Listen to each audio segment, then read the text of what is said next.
नमस्कार दोस्तों। हम कक्षा 7 की एनसीईआरटी इतिहास पढ़ रहे थे और उसमें आज हम शुरू करने जा रहे हैं आपके सल्तनत काल का ये तीसरा अध्याय है। और चौथे अध्याय में मुगल काल है, पांचवें अध्याय में सल्तनत और मुगल दोनों की कला व संस्कृति है। शुरुआत करते हैं तीसरे अध्याय को, और अध्याय का नाम इन्होंने दिया है 12वीं से लेकर 15वीं शताब्दी तक दिल्ली। दिल्ली इसलिए लिखा है कि इस समय दिल्ली एक राजधानी के रूप में एक बड़े साम्राज्य के मुख्य राजनीतिक केंद्र के रूप में विकसित हुआ था। इससे पहले 12वीं शताब्दी से पहले, या यूं कहिए कि सल्तनत काल से पहले, दिल्ली केवल एक व्यापारिक केंद्र था। और तोमर शासक अंगनपाल नरेश तोमर ने दिल्ली को दहलीवाल नाम से स्थापित किया था। इसको दिल्ली का कहा जाता था। दहलीवाल नाम से सिक्के चलाए गए थे यहाँ पे। और 12वीं शताब्दी में जैसे भारत के अंदर मुस्लिम सत्ता आरंभ होती है, और 12वीं शताब्दी का जो काल था, इसे हम भारत के अंदर मुस्लिम सत्ता की आरंभ का काल देखते हैं। तराइन के दूसरे युद्ध के बाद जैसे ही पृथ्वीराज चौहान की पराजय हुई, उसके साथ ही भारत में मुस्लिम सत्ता स्थापित हो चुकी थी, जिसकी बात हमने पिछली क्लास में की और आगे भी करते रहेंगे। जैसे ही सल्तनत काल शुरू हुआ, दिल्ली का महत्व बढ़ता गया। पूर्व में जो दिल्ली का स्थापित की गई थी, वो 7 बार स्थापित हुई, 7 बड़ी बड़ी कॉलोनीज में स्थापित हुई। और कैसे स्थापित हुई इसकी हम बात करेंगे। और ये सब 15वीं शताब्दी तक चलता रहा, ठीक है।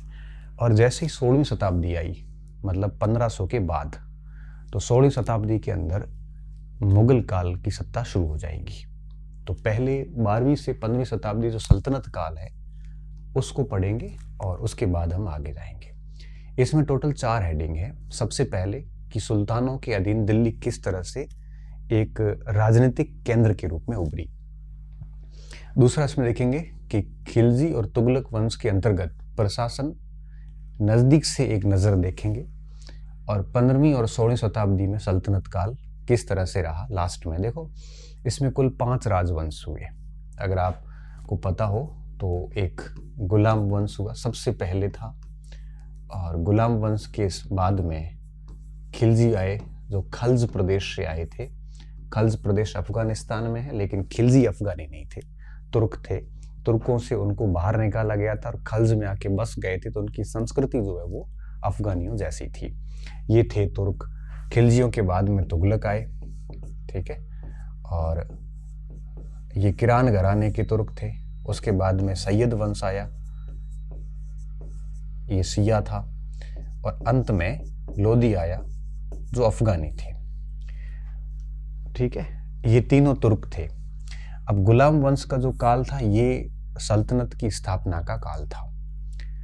तो इस समय कुतुबुद्दीन ऐबक से कुछ खास हुआ नहीं था, वो तो लाहौर में राजधानी बना के बैठा था।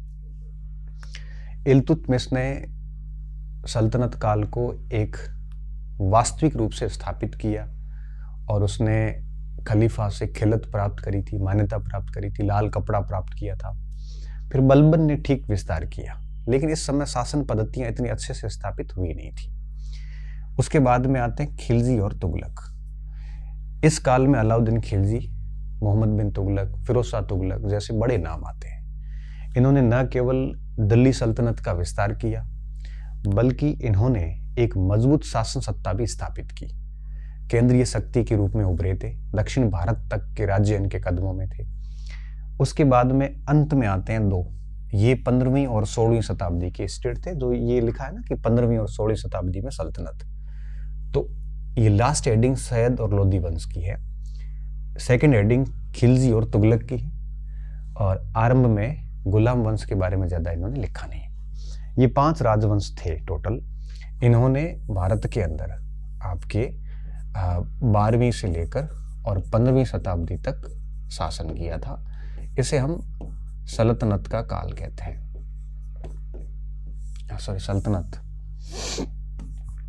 सल्तनत क्यों कहते हैं, इसके पीछे भी एक रीजन है। हम पढ़ते जाएंगे, समझते जाएंगे। मुगल काल को हम बादशाहों का काल कहते हैं, इसको हम सुल्तानों का काल कहते हैं। बेसिकली फर्क सिर्फ इतना है कि जो बादशाह होते थे वो अपने आप को सर्वोच्च मानते थे, वो ये मानते थे कि हमारे ऊपर कोई नहीं है, वो अपने आप को सर्वोच्च शक्ति स्वीकार करते थे और किसी भी खलीफा से खिलत प्राप्त करना या खलीफा के अधीन स्वयं को स्वीकारते नहीं थे। बाबर ने बादशाह की उपाधि ली थी हुमायूं के जन्म पर। सल्तनत काल के जो सुल्तान थे ये अपने आप को खलीफा की, जो आपके पूरी की पूरी खलीफत थी, जो राज्य था, उस खलीफत का हिस्सा मानते थे और अपने आप को सर्वोच्च नहीं मानते थे बल्कि खलीफा के अधीन मानते थे और एक सांकेतिक रूप से उपहार स्वरूप कुछ भेजते भी थे और वहां से किल्लत आती थी। किल्लत में लाल कपड़ा होता था, एक रखने के लिए आपके ये ध्वज होता था, एक पत्र होता था जिसमें क्या होता था, किल्लत प्राप्त करने के बाद इस्लाम जगत की जो दुनिया थी, जो इस्लामिक लोग थे, वो शासक को स्वीकार कर लेते थे क्योंकि खलीफा जो है इस्लाम में सर्वमान्य जो है वो धर्म गुरु माना जाता था, उत्तराधिकारी माना जाता था एक टाइप से। वो तो मुख्य पदाधिकारी था राजनीतिक रूप से भी और धार्मिक रूप से भी। तो खलीफा के अधीन मानते थे सुल्तान सारे सारे स्वयं को। तो ये सारी इसलिए सल्तनत थी जो खलीफा के अधीन हुआ करती थी।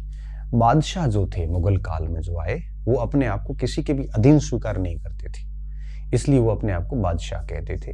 तो ये सल्तनत और मुगल का एक पहला अंतर आता है। दूसरा अंतर क्या आता है, सल्तनत काल में आपके देखोगे तो बहुत ही यूं कहिए कि बट कट्टर इस्लामिस्ट शासक थे। मुसलमानों के जो कुरान शरीफ के नियमों को ठीक तरीके से पालन करते थे और मुगल काल में थोड़े से लिबरल लोग थे, रिजिड नहीं थे। कुछ जैसे औरंगजेब को छोड़ दिया जाए तो बाकी ठीक ठीक थे, है ना। जैसे वो चित्रकला को भी प्रोत्साहित करते थे, शराब सेवन भी चलता था और ये सारे इस्लाम में हराम है, सारी चीजें, संगीत वगैरह, तो ये प्रतिबंधित है इतना सारा। तो सल्तनत काल में ये सब चीजें नहीं हो पाती थी और होती थी तो कम मात्रा में होती थी, लेकिन मुगल काल में ये खूब हुई। कई बार पूछते भी इंटरव्यू में भी, जब चित्रकलाएं वगैरह ये सब इस्लाम में वर्जित है तो फिर उन्होंने, ये राजा खुद अच्छे चित्रकार हुआ करते थे, जहांगीर देखो, अकबर देखो, सारे अच्छे गाता थे। फिर इन्होंने इस्लाम के नियम नहीं माने क्या, तो ये उदार थे, ये थोड़े से, ये बाद के कन्वर्टेड लोग थे, इस्लामिस्ट, मूल इस्लामिस्ट नहीं थे। जैसे सल्तनत काल के जो मुसलमान थे, अलाउद्दीन वगैरह, ये तुर्क थे और वहां से मुसलमान थे। ये मुगल जितने भी थे ये बाद के कन्वर्टेड थे, तो इतने नियमों को पालन नहीं मानते थे। हालांकि सल्तनत काल में भी कुछ शासक ऐसे थे, जैसे बलबन था, अलाउद्दीन खिलजी था, मोहम्मद बिन तुगलक था। इन्होंने कई जगह पे धर्म को राजनीति से पृथक किया था और इल्तुतमिश का तो अलाउद्दीन खिलजी का तो जो राजत्व था वो तो बिल्कुल शक्ति, उसमें धर्म और राजनीति के पृथककरण के सिद्धांत पर ही आधारित था। उसने राजनीति को धर्म से पृथक किया था। उसने बहुत स्पष्ट कहा था कि भाई उल्लेमा वगैरह ये तय नहीं करेंगे कि मैं शासन कैसे करूंगा, ये तो मैं तय करूंगा कि मुझे कैसे शासन करना है। तो कुछ चीजें, अपवाद हर जगह थे। तो ये सल्तनत काल था जो कि पृथ्वीराज चौहान की तराइन के द्वितीय युद्ध में पराजय के बाद ये स्थापित हुआ और यह पानीपत के पहले युद्ध तक चला, 1526 तक। 1526 में अंतिम लोदी वंश के शासक इब्राहिम लोदी पराजित होता है और वहीं पर मुगल वंश की स्थापना हो जाती है। तो ये जो अगला जो टॉपिक होगा वो सीधा चौथा टॉपिक इसके बाद का आ जाएगा। तो इन्होंने ये बड़ा अलग से किया है और इनकी जो राजधानी थी, इन्होंने दिल्ली को विकास इन्होंने किया था, दिल्ली को राजनीतिक केंद्र के रूप में इन्होंने विकसित किया था। इनका केंद्र दिल्ली था, इन्होंने दिल्ली बसाई। जैसे खिलजियों में अलाउद्दीन खिलजी ने सीरी का किला बसाया, जैसे हम दूसरी दिल्ली कहते हैं। पहली दिल्ली वो थी जो इनसे पहले थी, जो राय पिथौरागढ़ या लालगढ़ किले के नाम से जानी जाती थी, जो तोमरों काल से चली आ रही थी। पृथ्वीराज चौहान ने उसको करवाया था ठीक तरीके से। फिर तुगलक काल के अंदर आपको पता है कि तुगलकाबाद, जहानाबाद, फिरोजाबाद, दिल्ली 3 बार फिर बसी। उसके बाद में दिल्ली, इन सब के काल में 4 बार दिल्ली इनके काल में बसी और 3 बार मुगलों ने, 4 बार इन्होंने बसाई, 3 बार मुगलों ने बसाई। जिसमें आप देख लो कि एक सीरी का इसका था शेरगढ़, या इसका शेरगढ़ था, हुमायूं का दीन पन्ना था, शाहजहानाबाद था। ये 2 दिल्लियां जो है वो आपके मुगल काल में बसी। उससे पहले इन्होंने अकबर अलाउद्दीन के काल में सीरी का दुर्ग बसा। 3 दिल्ली तुगलक काल में बसी। 3 कौन सी? तुगलकाबाद, जहांपनाह नगर या जहांपनाहबाद कहते हैं, और फिरोजाबाद कहते हैं। ये 3 दिल्ली इस समय बसी थी। और खिलजी काल में 1 दिल्ली सीरी का किला बसा। तो 4 ये हो गए, 1 पहले से ही था 5, और 2 मुगल काल में हो गई आपके। एक तो दीनपनाह नगर था और एक शाहजहानाबाद था। और 8वीं दिल्ली को नई दिल्ली कहते हैं, जो आज भारत की राजधानी है। तो ये सारा जो मेन उत्थान था वो दिल्ली से हुआ था। इसलिए टॉपिक का नाम भी दिल्ली लिख के 12वीं से 15वीं शताब्दी किया है इन्होंने। तो सुल्तानों के अधीन दिल्ली ये लिखेंगे हम। दूसरा खिलजी और तुगलक काल का प्रशासन देखेंगे। और 15वीं से 16वीं शताब्दी में सल्तनत, मतलब सैयद और लोदी काल की सल्तनत देखेंगे। इसमें एक हेडिंग और है जो ओल्ड एनसीईआरटी में थी और नई एनसीईआरटी जो 25 में आई उसमें टॉपिक हटा दिया गया। वो था आपके गैरिसन से लेकर और साम्राज्य तक का सल्तनत काल।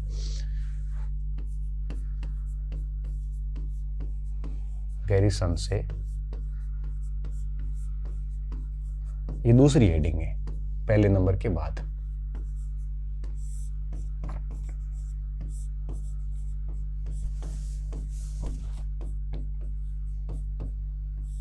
ठीक है, ये एक और हेडिंग है। इसका क्या मतलब है? गैरिसन उसे कहते हैं जो सैनिकों के रहने की जो छावनी होती थी, जो अड्डा होता था, उसे हम गैरिसन कहते हैं। जो किलेदार होता था और मजबूत बस्ती होती जिसमें फौजी रहते थे, सेना रहती थी। तो गैरिसन स्टार्टिंग में जब सल्तनत काल की सत्ता स्थापित हुई, गुलाम वंश, तो गुलाम वंश गैरिसनों में ही पनपा था शुरुआत में। और उस समय इनका आंतरिक और बाह्य क्षेत्रों पे इतना साम्राज्य विस्तार था नहीं। धीरे धीरे खिलजी काल आता है। खिलजियों में भी अलाउद्दीन खिलजी तक का शासन जब आता है तो ये गैरिसन तक केंद्रित नहीं रही। इनका विस्तार एक बड़े एम्पायर के रूप में हो गया था और दिल्ली उस एम्पायर का एक प्रकार से कैपिटल थी, राजधानी थी। तो एक हेडिंग इसमें गैरिसन से साम्राज्य तक का सल्तनत है, जिसमें ये बताया गया है कि किस तरह से दिल्ली एक सैनिक अड्डों से लेकर, मतलब ये सल्तनत काल किस तरह से सैनिक अड्डों से लेकर एक साम्राज्य तक का रूप लेता है। तो पहली हेडिंग ये रहेगी अपने, और दूसरी हेडिंग ये रहेगी, तीसरी हेडिंग ये रहेगी और चौथी हेडिंग ये रहेगी। 4 हेडिंग में हम पूरे इस चैप्टर को समझने वाले हैं। ठीक है, तो अब हम बात को शुरू कर रहे हैं। ये थोड़ी सी पृष्ठभूमि थी, आप इसको लिख लेना, ये थोड़े बिंदु लिख लेना। ये आरंभ के जो 4 थे ये तुर्क थे। कौन थे? तुर्क थे, जो तुर्की से आए थे। और लोदी कौन थे? अफगानी थे। इसलिए सल्तनत काल को तुर्क अफगान संस्कृति का काल भी कहते हैं। क्या कहते हैं? तुर्क अफगान संस्कृति का काल भी कहते हैं। इसमें अफगानी वंश लोदी था और लोदियों को हरा के मुगल सत्ता शासन में आई थी। इसलिए अफगानी जितने भी थे ये मुगलों को अपना शत्रु मानते थे और यही कारण था कि अफगानी हमेशा प्रयास करते रहे कि किसी तरह से मुगलों को यहाँ से बाहर निकालें। और आपने पढ़ा है कि उस समय के जो राजपूत शासक थे उनकी सेना में अफगानी थे, चाहे हाकिम मंसूर हो, चाहे हसन खान मेवाती हो, ये सारे इसलिए वहाँ उस सेना में थे कि उनको मुगलों को पराजित करना था। और आपको पता है कि उस समय एक राजपूत ही एकमात्र शक्ति थे जो मुगलों को पराजित कर सकती थी, तो अफगानियों ने राजपूतों का साथ दिया था। और ये खानवा का युद्ध हो चाहे हल्दी घाटी का, मेन सेनापति अफगानी थे और शेरशाह सूरी भी अफगानी था। और चौसा और कन्नौज के युद्धों में हुमायूं को पराजित करके दूसरा अफगान वंश स्थापित किया। सूर वंश दूसरा अफगान वंश था। तो पहला अफगान वंश कौन सा था? लोदी था। लेकिन बाद में अफगानियों को दमन करना शुरू किया। अफगानी पूर्वी भारत चले गए, बंगाल में वहां चले गए, दिल्ली के निकट उनका दमन चल रहा था। तो आपको पता, जब आप जय सिंह पढ़ते हैं, मान सिंह पढ़ते हैं, तो इन लोगों को बंगाल अभियान अफगानियों के विरुद्ध भेजा गया था। दाऊद खान वगैरह वो सारी चीजें थी। तो ये अफगानी थे, ये तुर्क थे, इसलिए इस काल को तुर्क अफगान संस्कृति भी कहा जाता है। क्या कहते हैं? तुर्क अफगान संस्कृति। और कई बार खिलजी से हम कंफ्यूज होते हैं कि अफगानी थे, मगर खिलजी अफगानी थे नहीं, क्योंकि खिलजी इसलिए थे कि वो खल्ज प्रदेश से आए थे और खल्ज प्रदेश अफगानिस्तान में, इसलिए कंफ्यूजन बढ़ता है। मगर खल्ज प्रदेश में जब वो आए थे तो वो आए कहाँ से थे? आए तुर्क से थे, क्योंकि तुर्क लोग इनको थोड़ा निम्न स्तरीय मानते थे, तो वहां से उनको निकाल दिया गया। तो ये आके खल्ज प्रदेश में बस गए। तो जब जहां बसे तो वहां की संस्कृति इन्होंने अडॉप्ट कर ली। तो अफगान टाइप की इनकी संस्कृति है, लेकिन ये है तुर्की, ठीक है। तो अफगान संस्कृति कहते हैं क्योंकि ये खलीफत या खलीफा से खिलत वगैरह प्राप्त करते थे। हालांकि कुछ सुल्तानों ने तो खुद को ही खलीफा घोषित कर दिया था, मोहम्मद शाह जैसों ने, तो इसलिए इसको सल्तनत काल भी कहा जाता है। अब इसमें सारे सुन्नी थे, एक सिया भी था, सैयद सिया थे, जो ये मानते थे कि हम ये सैयद अपने आप को सीधा मोहम्मद शाह से जोड़ते हैं, बाकी के लोग सुन्नी थे। तो इस तरह से ये सारी चीज़ें थी। ये तो एक बेसिक परिचय था जो आप लिख लेना अपनी रजिस्टर में। अब हम मेन पॉइंट पे आते हैं, आप इसको एक बार ठीक से कर लेना। अब देखिए हमारी पहली हेडिंग पे आते हैं। ये मैप दिया हुआ एनसीईआरटी के स्टार्टिंग में, और इस मैप में दो चीज़ें बताई गई हैं कि दिल्ली सल्तनत के कुछ चुने हुए शहर, ये सारे के सारे आज दिल्ली का हिस्सा है, चाहे फिरोजाबाद हो, चाहे फिरोजा कोटला हो, चाहे वो आपके यूं कहिए कि ये फिरोजाबाद फिरोजा कोटला हो गया, और ये तुगलकाबाद हो गया, आदिलाबाद हो गया, जहांपना नगर, हौज खास, सीरी, दिल्ली किला कोहना, कुतुब मीनार, ये सारे के सारे आज है वो दिल्ली का हिस्सा है। इसलिए कहते हैं कि दिल्ली जो है वो 7 बार बसी थी। तो स्टार्टिंग में हम यहाँ पे पढ़ते हैं कि दिल्ली जो है उसका इतिहास थोड़ा देखते हैं, और इसका इतिहास दिल्ली का शुरू हो जाता है तोमर वंश से। मैं आपको बता दूं कि दिल्ली में आरंभ में तोमर वंश का शासन था, तोमर राजपूत थे।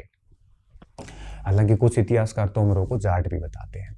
तो अंगनपाल नरेश तोमर ने दिल्ली का नामक नगर बसाया था, और यह एक व्यापारिक नगरी थी, यहाँ से व्यापार होता था।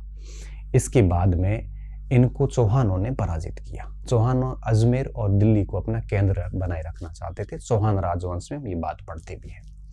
लेकिन पृथ्वीराज चौहान के पराजित होने के बाद यहाँ पर दिल्ली के अंदर इल्तुतमिश ने यहाँ राजधानी बनाई, और उसके बाद सल्तनत काल के अंदर दिल्ली राजधानी रहा, और दिल्ली सल्तनत काल में एशिया का सबसे शक्तिशाली नगर के रूप में उभरा। उस समय सबसे शक्तिशाली लोग थे ये। अलाउद्दीन ने मंगोलों की क्या हालत की थी आपको पता होगा, आपने पढ़ा होगा, हम आगे पढ़ेंगे इसको। तो दिल्ली एक राजनीतिक केंद्र के रूप में उभरा, बड़े शक्तिशाली केंद्र के रूप में उभरा। अब आगे आप अगर देखते हो दिल्ली को, तो दिल्ली के अंदर 7 बार दिल्ली के अलग अलग नगर बसे थे। सबसे पहले हम दिल्ली को राय पिथौरागढ़ का किला कहते हैं, पृथ्वीराज चौहान का था। उसके बाद में हम सीरी का किला कहते हैं, जो अलाउद्दीन खिलजी ने बसाया। उसके बाद गयासुद्दीन तुगलक ने तुगलकाबाद बसाया, गयासुद्दीन तुगलक ने। मोहम्मद बिन तुगलक ने जहांपनाह नगर, फिरोज शाह तुगलक ने फिरोजाबाद बसाया। उसके बाद में हुमायूं ने शेरगढ़ या दीन पनाह नाम से बसाया, जहाँ पे किला कोहना स्थित है, जो शेर शाह सूरी ने बनाया था। उसके बाद में शाहजहां ने शाहजहानाबाद को बसाया था। फिर अंग्रेजों ने नई दिल्ली बसाई। 1912 के अंदर राजधानी परिवर्तन हुआ। निर्णय 1911 का था, दिल्ली दरबार का था। 1912 में नई दिल्ली राजधानी भारत की बनती, जो पहले कलकत्ता थी, जो आज तक बनी हुई है। तो दिल्ली का इतिहास तोमरों से शुरू होता है, वो सारा इसमें हमें बताया गया है। और तोमर वंश के समय से ही दिल्ली में एक सिक्का चलता था, दहलीवाल करके, जो शुद्ध रूप से चांदी का सिक्का था, और कुछ मिश्रित ताम्र सिक्के भी दहलीवाल मिलते हैं। और जब सल्तनत काल का शासन शुरू हुआ, तब भी ये सिक्का चलता रहा, और कहते हैं कि दिल्ली में सबसे दीर्घ काल तक चलने वाला ये सिक्का था, और अंग्रेजों के काल तक चलता रहा। फर्क इतना आया कि सल्तनत से पूर्व इन सिक्कों पर राजपूत शूरवीरों के चित्र अंकित हुआ करते थे, और जैसी सल्तनत काल शुरू हुआ तो उनके स्थान पे अमीर, अल हमजा ऐसे करके नाम अंकित किए जाने लगे। तो दहलीवाल के बारे में अगर मैं और बात करूं, तो कुतुब मीनार जो बनी हुई है दिल्ली के अंदर, यहाँ पे ये कुतुब मीनार के पास में लेख लिखा हुआ है। उस लेख में लिखा है कि आपके लगभग 120 लाख के आसपास दहलीवाल सिक्के यहाँ पे खर्च हुए थे। मतलब दहलीवाल सल्तनत से पूर्व का सिक्का है, और सल्तनत काल में भी यह चलता रहा। तो पहले पेज में एनसीईआरटी इन दो बिंदुओं पे बात करता है, एक दिल्ली पे और एक दहलीवाल पे, ठीक है। उसके बाद में हम आगे देखेंगे कि क्या बातें हुई, फिर बाद में। पहले हम इस चीज को थोड़ा सा समझेंगे, ठीक है। दिल्ली और दहलीवाल हेडिंग दे देते हैं तो ज्यादा बेहतर रहेगा मेरे हिसाब से। दिल्ली व दहलीवाल। यहाँ पे क्या अपनी सीमाएं हैं, मैं थोड़ा अधिक आगे बढ़ नहीं सकता, बाकी इसमें सल्तनत काल को और मुगल काल के काफ़ी बड़ा कंटेंट है इसका। अपनी तो नोट्स की 2 बुकलेट आती है इसकी, तो ये कोई छोटा टॉपिक नहीं है, मगर कक्षा चूंकि 7 है तो मुझे उस हिसाब से ध्यान रखना पड़ रहा है। थोड़ा थोड़ा मैं चीज़ें ऐड करते हुए जा रहा हूँ। ठीक है, शुरुआत कर रहा हूँ मैं।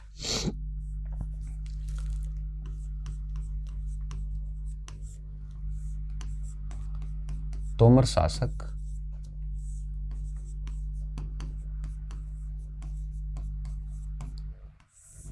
अंगनपाल ने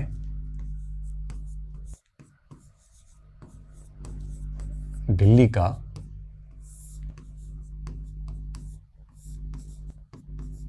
नगर बसाया।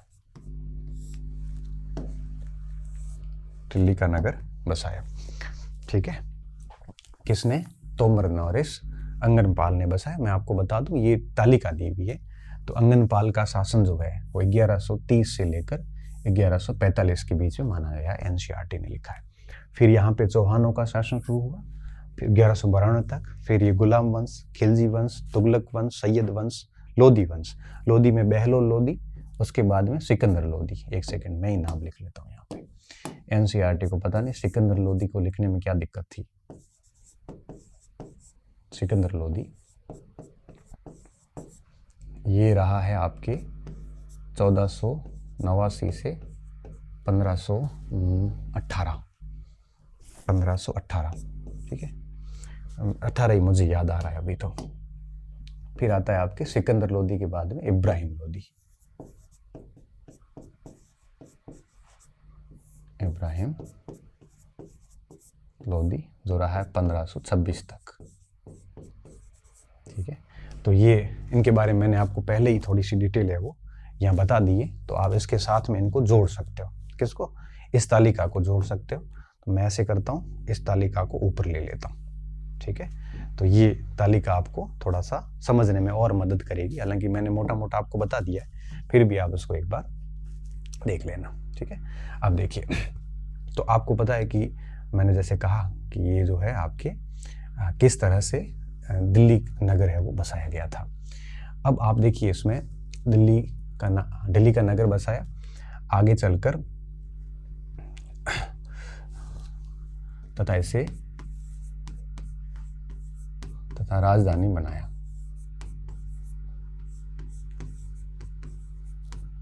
राजधानी बनाया। ठीक है,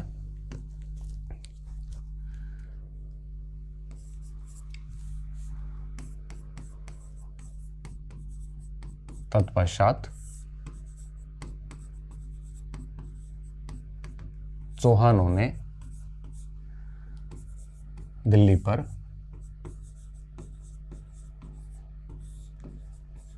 अपना अधिकार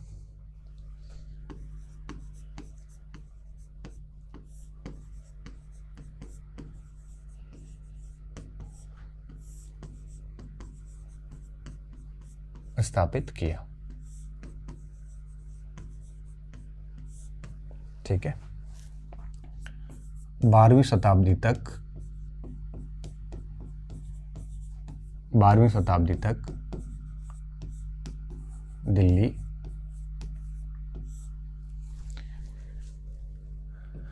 एक व्यापारिक नगर था। दिल्ली एक व्यापारिक व वाणिज्य का प्रमुख केंद्र था। व्यापारिक व वाणिज्य का प्रमुख केंद्र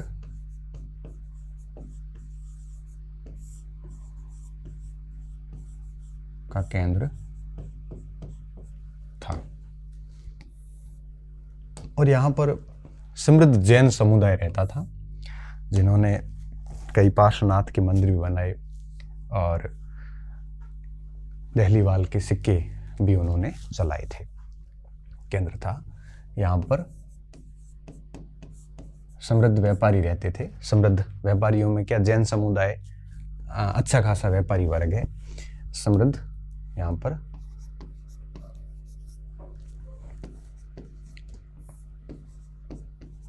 जैन समुदाय रहता था।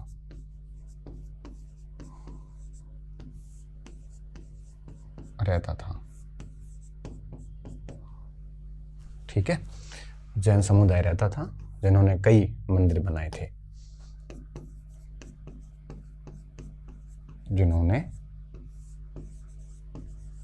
कई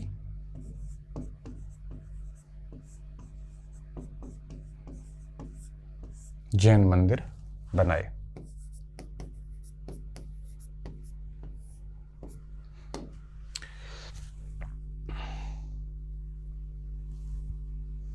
कई जैन मंदिर बनाए। ठीक है, आगे क्या है, जैन मंदिर बनाए। फिर लिखेंगे कि 12वीं शताब्दी में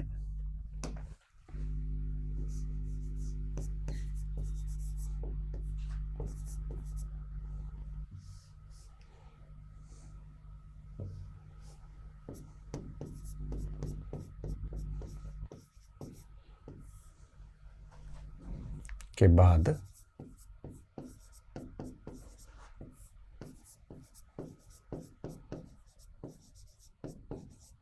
सल्तनत काल में दिल्ली प्रमुख राजनीतिक केंद्र बना। प्रमुख राजनीतिक केंद्र बना।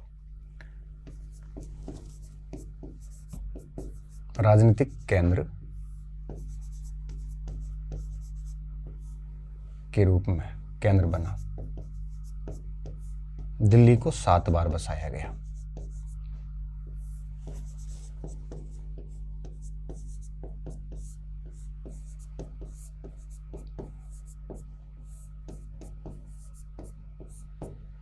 कई बार हम लिखते हैं ना, पहली दिल्ली, दूसरी दिल्ली, चौथी दिल्ली किसने बनाई, 5वीं दिल्ली, छठी दिल्ली, ऐसे। तो पहली राय पिथौरागढ़, दूसरी सीरी दुर्ग अलाउद्दीन, तीसरी तुगलकाबाद, चौथी जहांपनाबाद, 5वीं फिरोजाबाद, छठी दीनपना नगर या शेरगढ़, छठी, और 7वीं शाहजहानाबाद, और 8वीं दिल्ली हम कह सकते नई दिल्ली। ठीक है, 7 बार बसाया गया। कौन सी थी वो मैं लिख रहा हूं आगे। 7 बार बसाया गया।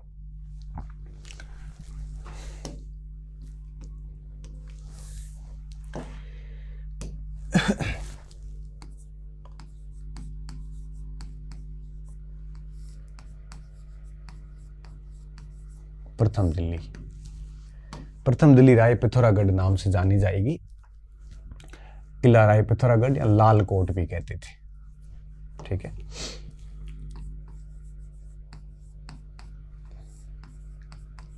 किला राय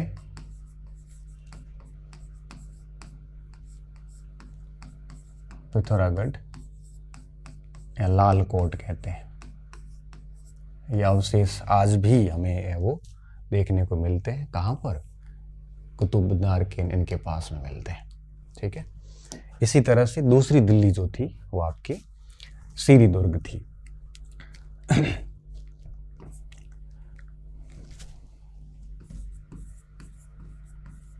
दूसरी दिल्ली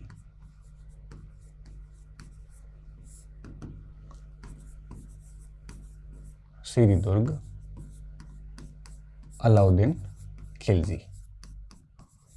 सीरी फोर्ट कई बार परीक्षा में आता है कि सीरी फोर्ट किसने बनाया, क्योंकि जब अलाउद्दीन खिलजी राजपूतों में बिजी था, उस समय घेर लिया गया था दिल्ली को मंगोलों के द्वारा, तब उनसे अभियान से निपटने के लिए अलाउद्दीन ने सीरी का किला है वो दिल्ली से थोड़ा बाहर की तरफ बनाया था। ये उस समय का दिल्ली था, यहाँ पे बनाया था थोड़ा सा इनसे दूर। यहाँ पहले ये था, तो ये थोड़ा सा सीरी बनाया था यहाँ पे उस समय। ठीक है, उसके बाद में तीसरी दिल्ली तुगलकाबाद, जो कि गयासुद्दीन तुगलक ने बनाई थी। तीसरी दिल्ली, ऐसे थर्ड ही लिख रहा हूं मैं, आप तीसरी चौथी लिख लेना। तुगलकाबाद, और ये किसने स्थापित की? गयासुद्दीन तुगलक ने। फिर आता है चौथी दिल्ली।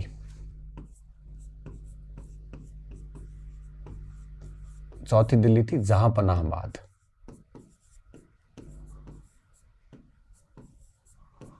जहां पनाह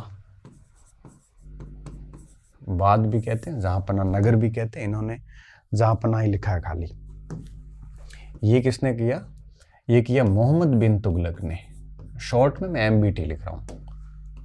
उसके बाद में 5वीं दिल्ली, और ये किया फिरोजाबाद।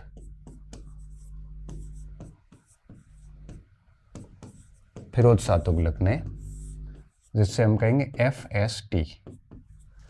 फिर आता 6ठी दिल्ली। 6ठी दिल्ली थी हुमायूं के द्वारा स्थापित, और हुमायूं ने आपको पता ही है, दीन पनाह, जैसे शेरगढ़ भी नाम दिया गया, वो स्थापित किया।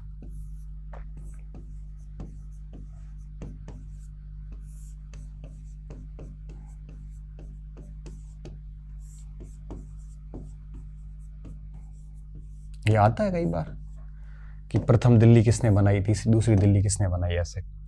फिर आती है 7वीं दिल्ली,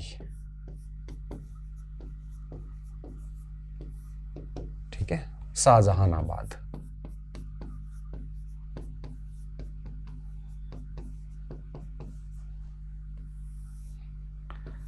ये शाहजहां के द्वारा बनाई गई। और उसके बाद में नई दिल्ली,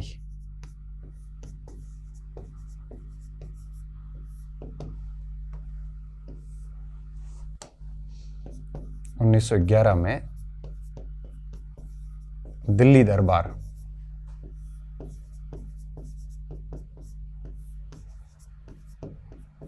इसे राजधानी बनाने का निर्णय लिया।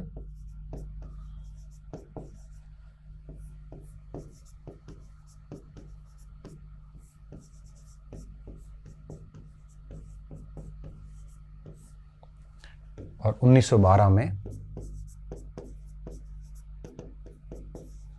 दिल्ली राजधानी के रूप में स्थापित।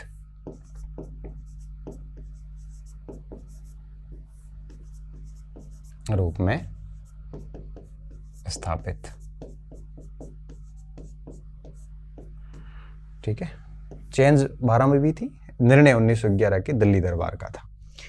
ठीक है, होर्डिंग का काल था, होर्डिंग बम कांड वगैरह आपने पढ़ा होगा। इस तरह से दिल्ली 7 बार स्थापित होती है, यही कुछ इसमें नाम लिखे हुए हैं। ठीक है, तो ये आप एक बार अपने स्तर पे देख लेना।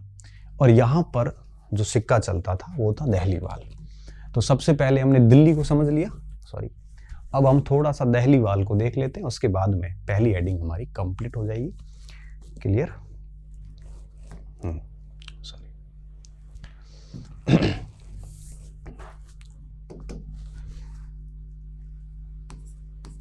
दिल्ली में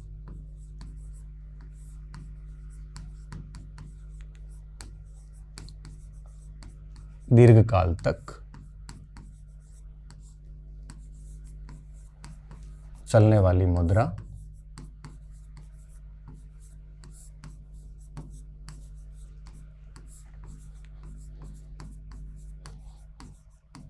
दहलीवाल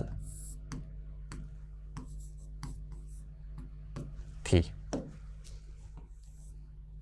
ठीक है, दहलीवाल थी। इसकी निम्न विशेषताएं थी।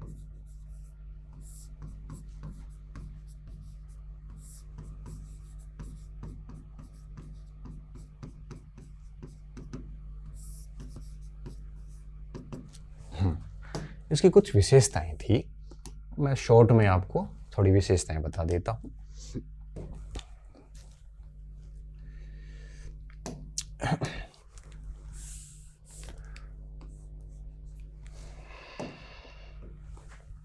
देखिए, यह जो मुद्रा थी ये सल्तनत काल से पहले से चली आ रही थी, मतलब तोमर और उस समय से चली आ रही थी।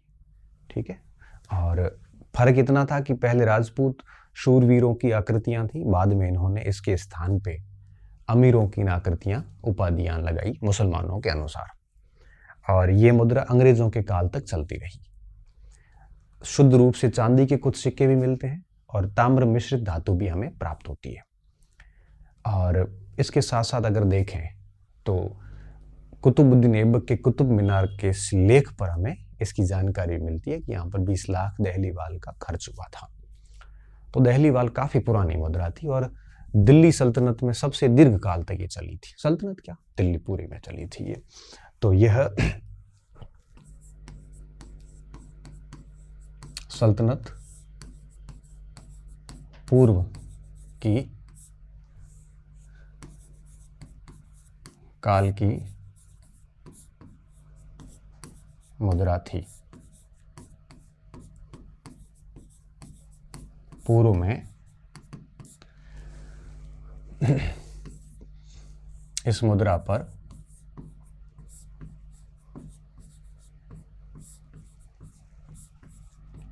राजपूत सूरवीरों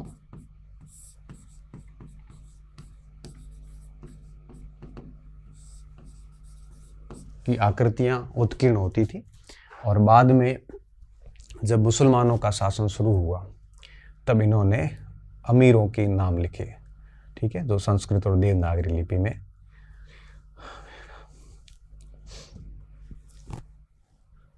आकृतियां थी।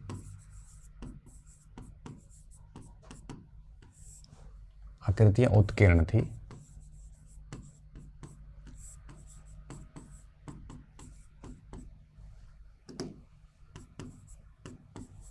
और सल्तनत काल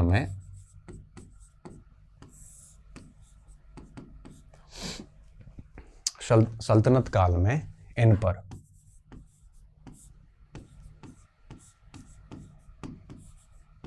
संस्कृत में अमीर, संस्कृत व देवनागरी में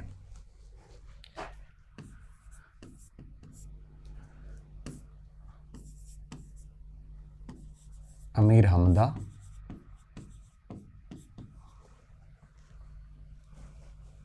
लेख लिखे गए।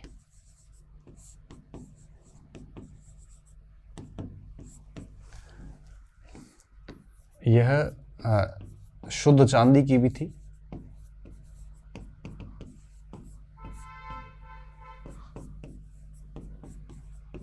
और मिश्रित ताम्र की थी। तो केवल चांदी की भी नहीं थी, इसमें कई ऐसी मुद्राएं भी मिली हैं जिसमें तांबे का मिश्रण भी था और सल्तनत पहले से ये मुद्रा है वो चली आ रही है।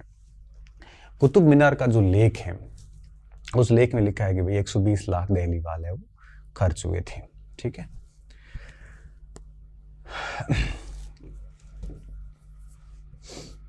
कुतुब मीनार के निर्माण पर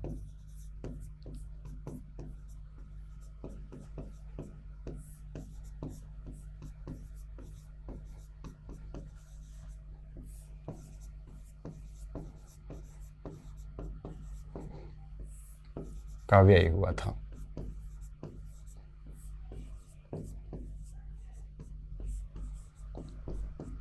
ठीक है, ये कई हिंदू मंदिरों को तोड़कर बनाया गया था।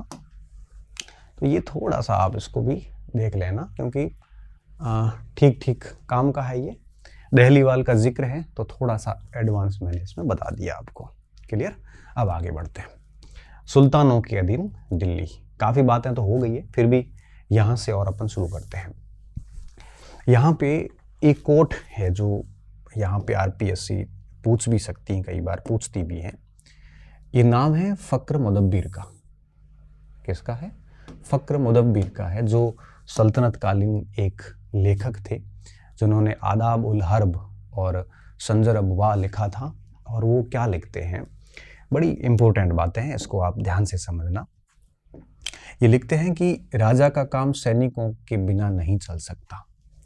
राजा सैनिकों पे डिपेंड थे उस समय। ठीक है, एक सेकेंड। किस पे डिपेंड थे? सैनिकों पर राजा निर्भर था। और सैनिक वेतन के बिना नहीं जी सकते। सैनिक किस पे डिपेंड थे? वेतन पे। और वेतन किसानों के लिए से एकत्रित राजस्व से लिया जाता था। और किसान भी राजस्व तभी चुका सकेंगे जब वो खुशहाल और प्रसन्न होंगे, और ऐसा तभी हो सकता है जब राजा न्याय और ईमानदार प्रशासक हो।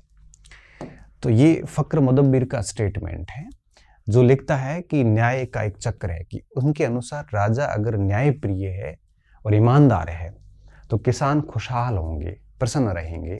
किसान खुशहाल होंगे तो स्टेट का रेवेन्यू बढ़ेगा, स्टेट का रेवेन्यू बढ़ेगा तो किसानों को जो सैनिक है उनको आराम से वेतन दिया जा सकेगा और अच्छा वेतन दिया जा सकेगा, और सैनिकों को अच्छा वेतन दिया जाएगा तो सैनिक प्रसन्न होंगे, और सैनिक अगर प्रसन्न होगा तो राज्य में कोई दिक्कत ही नहीं, क्योंकि उस समय का जो स्टेट था, ये फक्र मुदब्बिर जो है ये आपके कुतुबुद्दीन ऐबक उस समय लिखता था।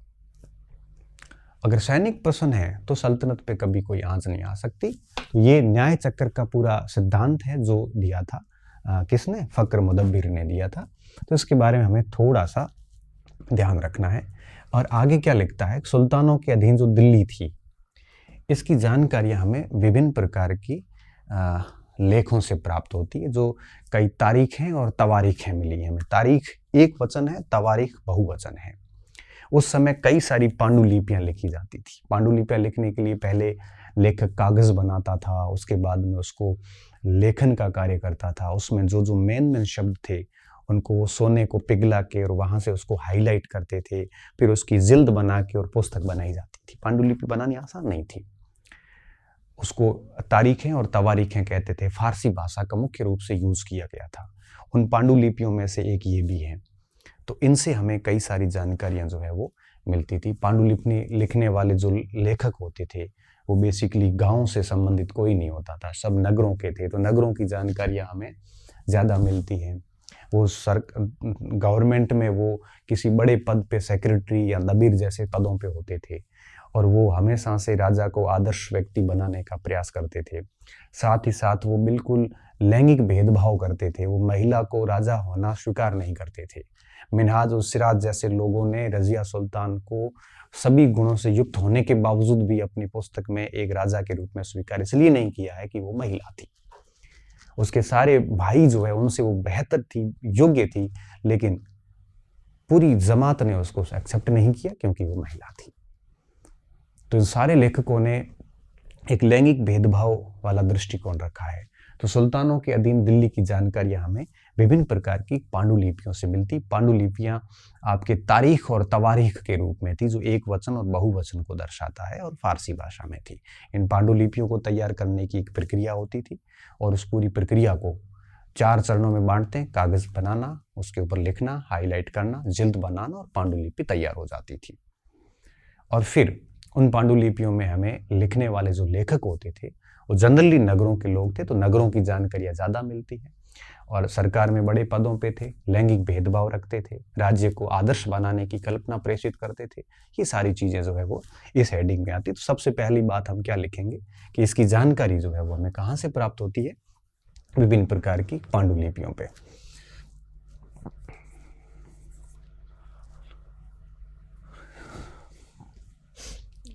ये किताबें थी आदाब उल हर्ब और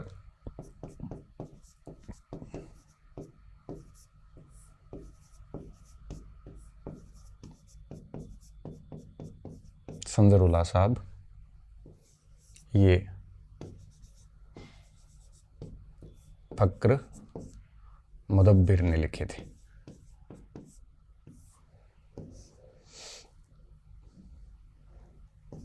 आरंभिक गुलाम वंश की जानकारियां देता है ये।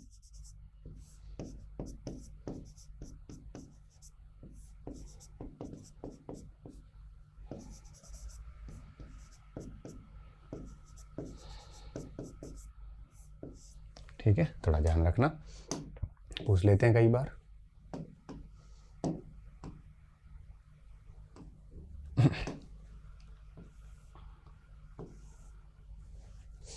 ठीक है,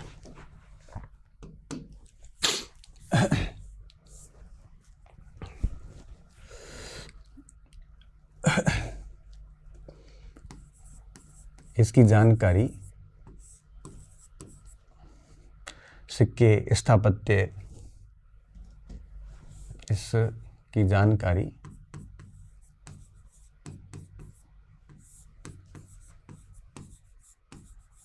सिक्कों,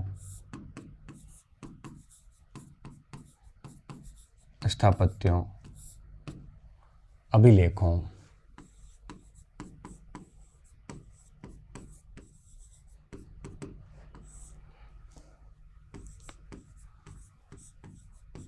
से प्राप्त होती है।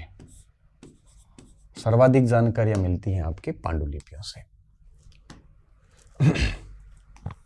ठीक है।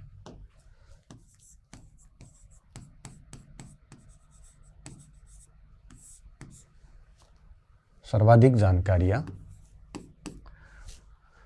फारसी पांडुलिपियों से प्राप्त होती है।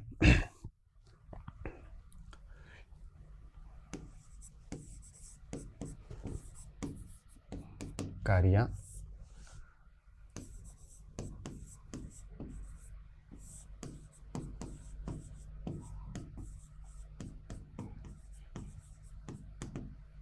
फारसी पांडुलिपियों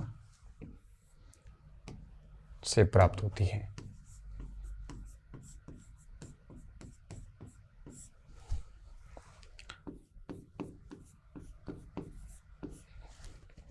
फारसी पांडुलिपियों से प्राप्त होती है, जैसे इतिहास,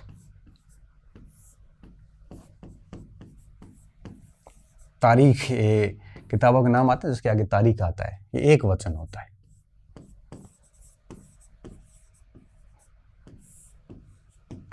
तारीख, तवारीख, तवारीख होता है बहुवचन।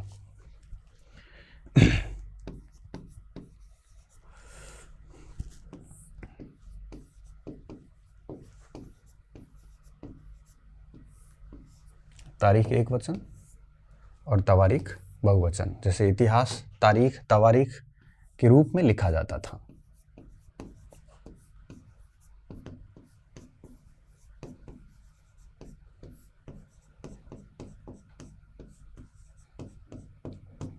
और पांडुलिपियों को 4 चरणों में पूर्ण किया जाता था।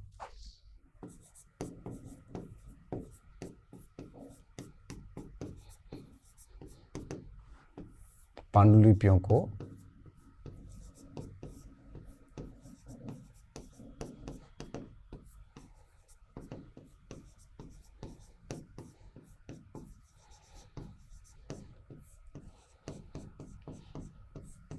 4 चरण से इसको पूरा करते थे। कैसे करते थे देखना। अब बच्चे कई बार कहते हैं ना सर हम एनसीईआरटी क्यों पढ़े जब हमने पूरा डिटेल से पढ़ रखा है। मैं कह रहा हूँ एनसीईआरटी इसलिए पढ़े, अगर आपसे कोई पूछे ना कि तारीख और तवारीख में क्या अंतर है, और मैं बता रहा हूँ आपको, अगर आपने एनसीईआरटी 7वीं की किताब नहीं पढ़ी है तो आप किसी भी किताब में ये तारीख और तवारीख का भेद नहीं समझ सकते। इस पूरे शब्द का अर्थ पता चला है। और मैं बताऊं ये पांडुलिपि तैयार करने के 4 चरण आप कभी नहीं समझ पाएंगे अगर आप 7वीं कक्षा नहीं पढ़ते हैं तो। हम भले ये परीक्षा में मत आए, लेकिन आपकी समझ को थोड़ा सा बढ़िया कर देता, ताकि आप विद्यालय में पढ़ाने जाओगे ना, तब आपसे बच्चा प्रश्न करेगा तो आप बड़ी आराम से उसको समझा सकते हैं। ये शब्द यहाँ महत्वपूर्ण आ जाते हैं। आपको ये पता नहीं चल पाता कभी, ये मैन किताबों में, बड़ी किताबों में ऐसे छोटे शब्द नहीं होते। आपको देहलीवाल का पता चल जाता, ये पता चल जाता, लेकिन ये नहीं पता चलता कि यहाँ जैन लोग रहते थे, व्यापार का केंद्र था। इतना अपन गौर नहीं करते कभी उसको। इसलिए कहते हैं कि एनसीईआरटी जो है बेसिकली ऐसी बातें बताती है जो बहुत सामान्य है, जो आपका कंसेप्ट क्लियर करती है, शब्दावली क्लियर करती है। आप एक अच्छे शिक्षक बन सकते हैं। और परीक्षा पास करने में भी इन चीज़ों का बड़ा योगदान होता है। आप मेंस परीक्षा लिखते हैं तो इन चीज़ों की बड़ी महती भूमिका होती है।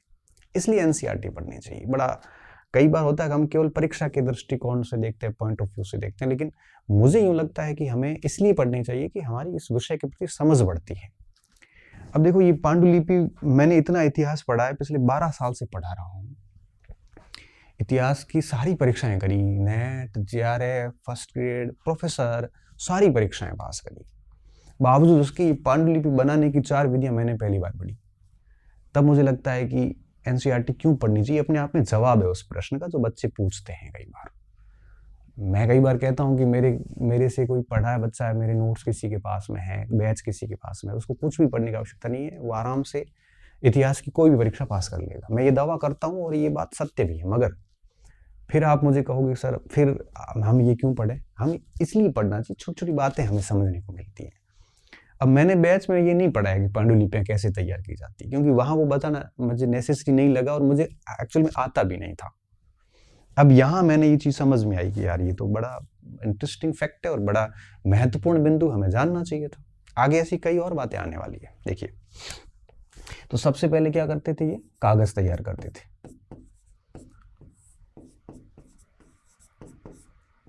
तैयार करना, फिर क्या करते थे, ये पहला काम ये था। उसके बाद क्या करते थे, कागज पर लेखन।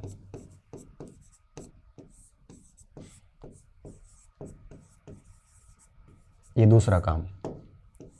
फिर क्या करते थे, फिर सोना पिघला के मुख्य बिंदुओं को पर ध्यान आकर्षण करने के लिए हाईलाइट करना।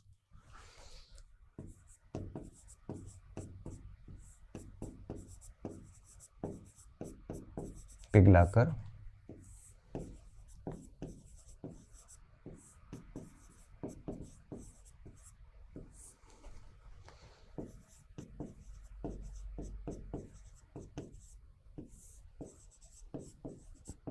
और उसके बाद में अंत में क्या करते थे, जिल्द बनाते थे, जिल्द यानी कवर बनाते थे।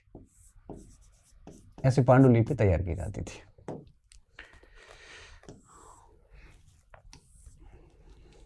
यूं तो ये, अब आप ये भी कह सकते तो ये तो क्या नॉर्मल है, लेकिन बिना पढ़े नॉर्मल नहीं था ये। अभी मैंने बताया, इससे आधा घंटा पहले आपसे ये बात करते तो आप तय बात है कि आप सीधे यही कहते सर कागज पे लिखना पांडुलिपि है। लेकिन ये स्वर्ण पिघला के हाईलाइट करना, फिर जिल्द बनाना, कागज भी वही लोग तैयार करते थे, तब थोड़ा सा आपको लगेगा कि हाँ ये चीज़ें तो नहीं आ रही थी। ठीक है, इसलिए एनसीईआरटी कई बार हमारे लिए ज़रूरी हो जाती है, एक अच्छी परीक्षा पास करने के लिए ही नहीं, बल्कि एक अच्छा शिक्षक बनने के लिए भी ज़रूरी हो जाती है। हालांकि प्रशासन के लोगों के लिए तो ठीक है, परीक्षा पास करने के काम की है, लेकिन बाकी टीचिंग वैकेंसीज के लिए ये एक अच्छा शिक्षक बनने के लिए भी ज़रूरी होती है। अब आगे बढ़ते हैं हम। अब ये जो पांडुलिपि 4 चरणों में तैयार की जाती है, पांडुलिपि के जो लेखक होते थे इनके बारे में हम क्या जानना चाहते हैं, क्या जानना हमें चाहिए कि ये दरबार में रहते थे, ये लोग आपके राजा को की प्रशंसाएं करते थे, लैंगिक रूप से भेदभाव करते थे, ये लोग आपके गांव के मोटे मोटे तौर पे थे ही नहीं, तो गांव की बातें बेहद कम आती है, नगरों से रहते थे, नगरों की बातें ज़्यादा लिखते थे। ये कुछ बातें और है जिसको अपन अगली स्लाइड में ले लेते हैं। इसमें हम लिखेंगे, उससे ये बाद में पढ़ते हैं। पहले मेरी बात को मैं पूरा करता हूं जहां हमने यहाँ पे शुरू करी है।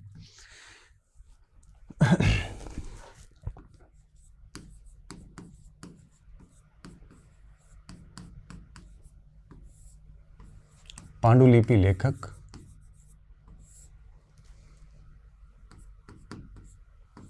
के संबंध में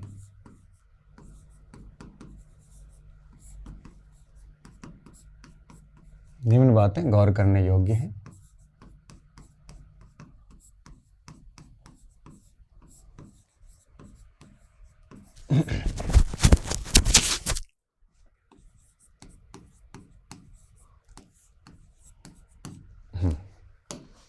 देखिए, अब हमें क्या क्या चीज़ें जो है वो इन लेखकों के बारे में जाननी है। अब ये बात मुझे तय बात है कि आपको नहीं पता होगी कई सारी चीज़ें कि पांडुलिपि लेखकों की ये बातें होती थी, लिखने वाले लोग कौन होते थे।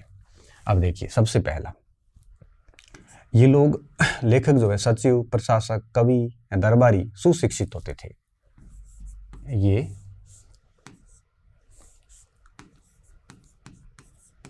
सेक्रेटरी हो सकते थे, कवि हो सकते थे, और दरबारी हो सकता था कोई दरबार में रहने वाला व्यक्ति।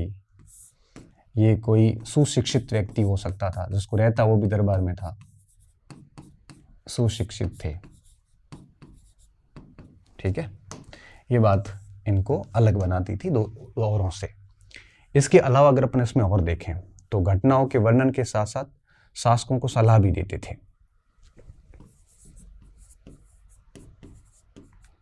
घटनाओं के वर्णन के साथ साथ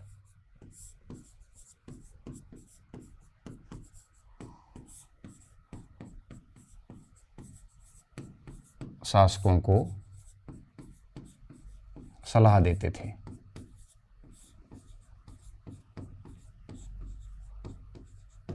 न्याय संगत शासन की सलाह देते थे। वो अपन ने फकर मुदब्बिर की जो बात हुई ना, उसको यहां पे आप जोड़ सकते हो।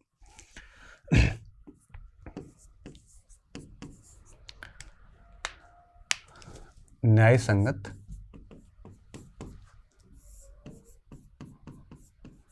शासन पर बल देते थे और नगरों में रहते थे तो गांवों की जानकारी नगण्य थी।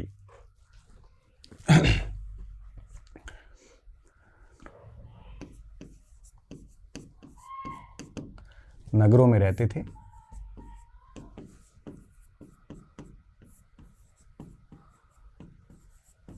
इस कारण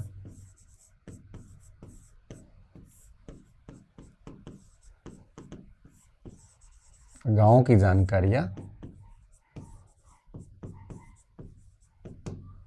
नगण्य थी।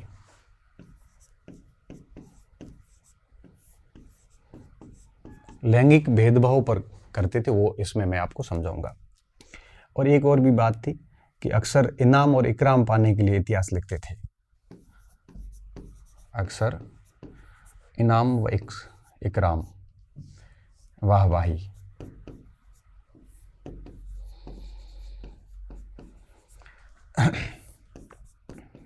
पाने हेतु इतिहास लिखते थे। दरबार में रहते थे तो सीधी सी बात है, आदर्श राज्य की स्थापना की बात करते थे मगर लैंगिक भेदभाव रखते थे।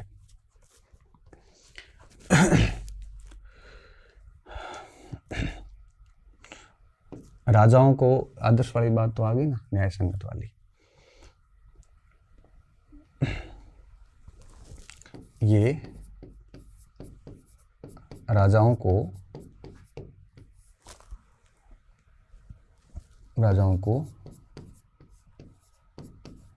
जन्म सिद्ध अधिकार, उनको कहते थे कि राज्य करना आपका जन्म सिद्ध अधिकार है। अधिकार व लैंगिक भेदभाव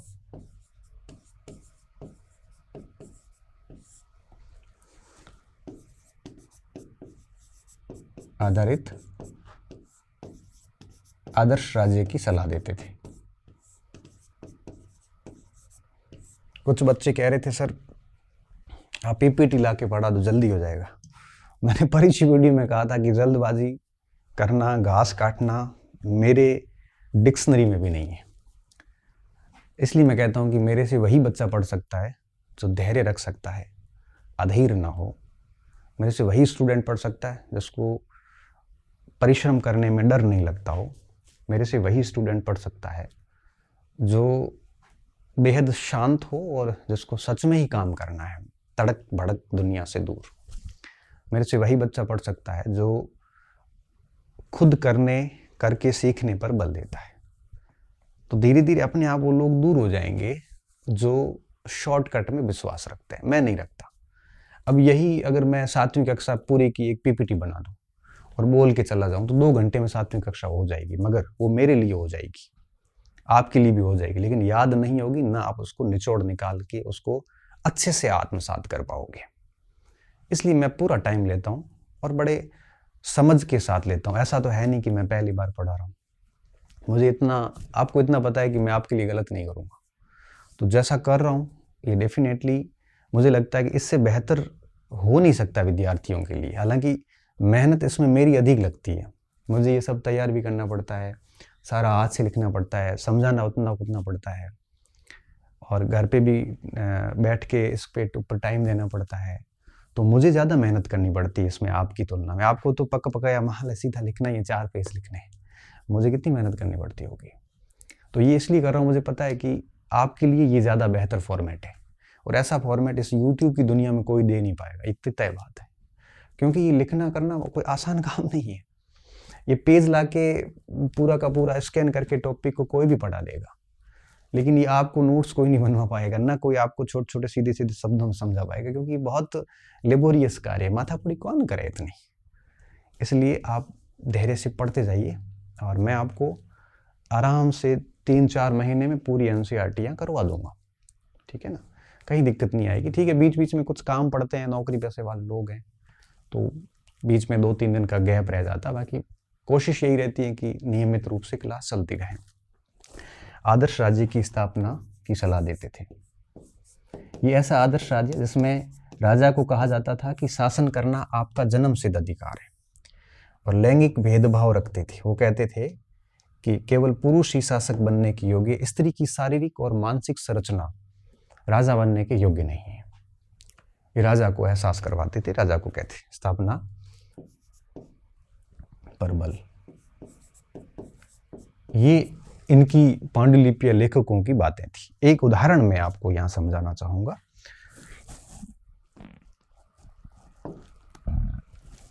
सॉरी, देखो, ये मिन्हाज के विचार थे।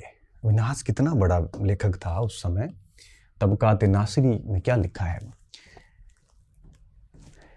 का सोचना था कि ईश्वर ने जो आदर्श समाज व्यवस्था बनाई है उसके अनुसार स्त्रियों को पुरुष के अधीन होना चाहिए, और रानी का शासन इस व्यवस्था के विरुद्ध जाता है। ये किसके खिलाफ लिखा है? रजिया के खिलाफ।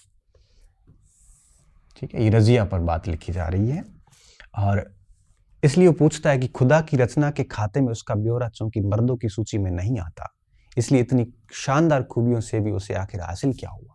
मतलब ये कह रहा है कि उसमें इतनी खूबियां हैं, किसमें? ये रजिया की बात हो रही है। रजिया में इतनी खूबियां हैं, उसके बावजूद भी काम की क्या, क्योंकि वो पुरुषों की सूची में ही नहीं है। ये किसके विचार थे? रजिया पर विचार थे ये।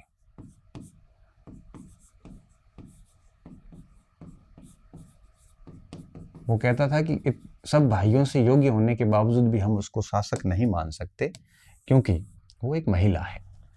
तो मुस्लिम लेखकों ने महिलाओं को राजा बनने के योग्य नहीं माना था। आगे क्या लिखा है कि रजिया ने अपने अभिलेखों और सिक्कों पर अंकित करवाया कि वह सुल्तान इल्तुतमिश की बेटी थी। आधुनिक, अच्छा, इसने तो, रजिया ने तो ये करवाया, ये बड़ी बात थी। अब आंध्र प्रदेश के वारंगल के अंदर रानी रुद्रमा देवी का व्यवहार देखिए। वो रजिया का व्यवहार बिल्कुल विपरीत था। उसने अपने आप को अभिलेखों में पुरुषों जैसा दिखाने की कोशिश की थी। ठीक है, ये बात बहुत इंपॉर्टेंट है कि रानी रुद्रमा देवी ने अपने आप को अभिलेखों में पुरुषों जैसे लिखवा कर अपने को पुरुष होने का भ्रम पैदा किया था। ऐसा ही एक महिला आती कश्मीर में, रानी दिद्दा, दीदी, बड़ी बहन से शब्द निकला हुआ था, और ये भी यहाँ पे नाम आता है। तो आप इसको बढ़िया से याद कर लेना, रानी दिद्दा का नाम और आपके रुद्रमा देवी का नाम, दोनों का नाम है वो बढ़िया पढ़ लेना आप। ठीक है, मैं इसको बोल्ड कर देता हूँ। ये काम की चीज़ें आपके, ये एक पूरा का पूरा ब्लॉक था एनसीईआरटी, मैंने उसी को कट करके यहाँ पे डाला है।